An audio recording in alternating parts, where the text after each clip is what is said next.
Benapole checkpost দিয়ে আরো খবর জানাতে আমাদের সাথে যুক্ত হচ্ছেন তহিদুর রহমান। তহিদুর রহমান, মরদেহ হস্তান্তরের সবশেষ কি অবস্থা? শাহনাজ, কিছুক্ষণের মধ্যেই মরদেহগুলি হস্তান্তর হবে। আপনি দেখছেন যে আমার ঠিক ডান পাশেই সীমান্ত ঘেঁষে অর্থাৎ ইমিগ্রেশন চেকপোস্ট ঘেঁষে ভারত সীমান্তে অপেক্ষা করছে লাশবাহী 3টি গাড়ি। এই গাড়িগুলিতেই নেওয়া হবে 5 জনের মরদেহ, অর্থাৎ সাভারের আমিনবাজারের যে ব্যবসায়ী জুবায়ের বাবু তাকে নেওয়া হবে একটি লাশবাহী গাড়িতে, বাকি দুটিতে নেওয়া হবে কুষ্টিয়ার সাংবাদিক দেবাশিস দত্ত সহ তার পরিবারের 4 জনের মরদেহ। ইতিমধ্যে মরদেহ বেনাপোলের ঠিক বিপরীতে ভারতের যে ইমিগ্রেশন সেখানে এসে পৌঁছাচ্ছে। 3:45 থেকে তাদের মরদেহবাহী অ্যাম্বুলেন্সগুলি আসা শুরু হয়। 3টি অ্যাম্বুলেন্সে 5টি মরদেহ এসে পৌঁছাতে প্রায় 4:30 বাজে।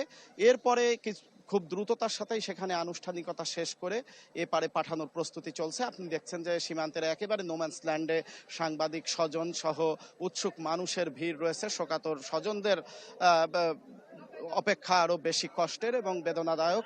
ওপারেও ঠিক সীমান্তের ওই পারে গাড়িগুলি অপেক্ষা করছে। কাগজের সামান্য আনুষ্ঠানিকতা কিছুটা বাকি আছে, সেটা অল্প সময়ের মধ্যেই সম্পন্ন হবে এবং আর কয়েক মিনিটের মধ্যে এপারে চলে আসবে বলে আমরা জানতে পেরেছি। আমরা যেটা শুনতে পেরেছি যে সেই মরদেহগুলি এইখানে যে আপনি গাড়িগুলি একটু আগে দেখলেন, ওই সরাসরি মরদেহবাহী ওপারের গাড়ি থেকে এই গাড়িতে কফিনগুলি হস্তান্তর করা হবে, কফিনগুলি তোলা হবে। এরপর এখানে ইমিগ্রেশন কর্তৃপক্ষ যেটা বলছেন, এখানে খুব স্বল্প সময়ের আনুষ্ঠানিকতা রয়েছে।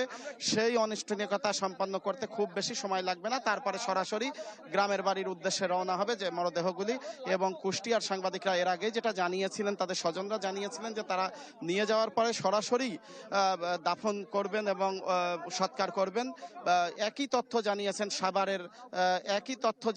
সাভারের যে ব্যবসায়ী নিহত হয়েছেন জুবায়ের বাবু, তার স্বজনেরাও। আপনি দেখতে পাচ্ছেন যে সীমান্তের ওপারেই ভারত অংশে সেখানকার সীমান্ত রক্ষী বাহিনী, ইমিগ্রেশন কর্তৃপক্ষ, কাস্টমস কর্মকর্তারা সহ অ্যাম্বুলেন্স অপেক্ষা করছে।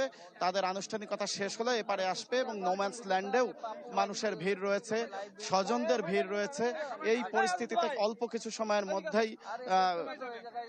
কিছুক্ষণের মধ্যেই এই পর্ব শেষ হবে এবং মরদেহগুলি নিজ নিজ গ্রামের বাড়ির উদ্দেশ্যে রওনা হবে।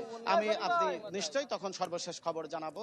শাহনাজ, এই পর্যন্ত। তহিদুর রহমান, আপনাকে ধন্যবাদ। বেনাপোল বন্দর দিয়ে কিছুক্ষণের মধ্যে 5 জনের মরদেহ হস্তান্তর করার প্রক্রিয়া হবে। এই নিয়ে সবশেষ খবরাখবর জানাচ্ছিলেন তহিদুর রহমান।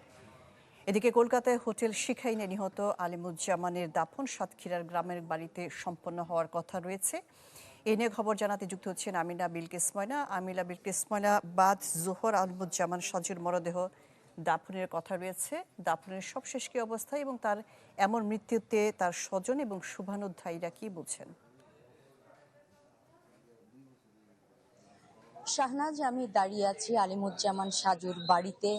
এখানে আসলে আপনি দেখলে অবাক হবেন। এখানে মানুষ, শত শত মানুষ, তারা কিন্তু এসেছেন এক নজর দেখার জন্য আলিমুজ্জামানের মুখটি। এখানে আপনি জানেন যে কলকাতায় অগ্নিদগ্ধ হয়ে এই আলিমুজ্জামানের তার মরদেহ কিন্তু দুপুর 12টা 15 মিনিটে ভোমরা স্থলবন্দরে এসে পৌঁছায় এবং সেখান থেকে তার বাড়িতে আনা হয়। এখানে আনার পর গোসল শেষে তাকে কাফন পরানো হয়েছে এবং এখন লাশবাহী গাড়িতে, ফ্রিজিং গাড়িতে তাকে নেওয়া হয়েছে। এখান থেকে বরেয়া বলফিল্ডে নিয়ে যাওয়া হবে তাকে জানাজার নামাজ পড়ানোর জন্য। এবং জানাজার নামাজ পড়ানো শেষেই কিন্তু এই যে আপনি দেখতে পাচ্ছেন কবর স্থান, এখানেই তাকে কিন্তু চিরনিদ্রায় শায়িত করা হবে।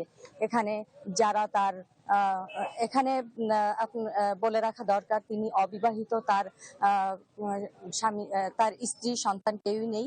তার ভাই বোনেরা আছেন, তারা কিন্তু এখানে শোকে একেবারে বিহ্বল হয়ে আছেন। এখানেই তাকে চিরনিদ্রায় শায়িত করা হবে সাজুকে। এই ছিল সাজুর বাড়ি থেকে তার দাফনের সর্বশেষ খবরাখবর। শাহনাজ। জি, আমিনা বিলকিস ময়না সাতক্ষীরা থেকে যুক্ত হয়েছিলেন। আমিনা বিলকিস ময়না।